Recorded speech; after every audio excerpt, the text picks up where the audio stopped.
नादी लागाल तर भारत काय करू शकतो हेच भारतीय लष्कराने पुन्हा एकदा दाखवून दिले। पंतप्रधान नरेंद्र मोदी यांनी सुचवलेले ऑपरेशन सिंदूर अंतर्गत अभियानाने पाकिस्तानमधील 9 दहशतवादी तळांवर भारतीय लष्कराने रात्रीच हल्ले केले। यात लष्कर कमांडर हाफिज अब्दुल मलिक, मुदत्सिर, वकास, हसन आणि एकाचा समावेश आहे। या 5 मोठ्या कमांडरचा खात्मा लष्कराने केला। तसंच दहशतवादी मसूद अझहरच्या कुटुंबातील 14 जणांना लष्कराने ठार केले आहे। 100हून अधिक दहशतवाद्यांना लष्कराने ठार केले। बहावलपूरमध्ये सुभान अल्लाह मरकज जमीनदोस्त केले, जो लष्कर-ए-तोयबा या दहशतवादी संघटनेचा अड्डा होता। भारतीय लष्कराच्या ताकदीची जगाला यामुळे कल्पना आली आहे। भारत प्रेम देऊ शकतो आणि उद्ध्वस्त देखील करू शकतो हे दाखवून दिले।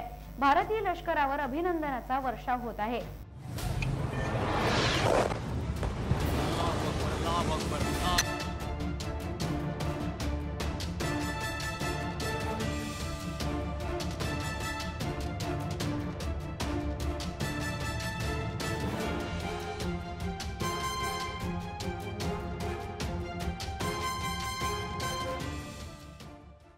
टाइम्स डिजिटलला लाईक करा, शेअर करा, सबस्क्राइब करा आणि बेल आयकॉन दाबायला विसरू नका। Times digital.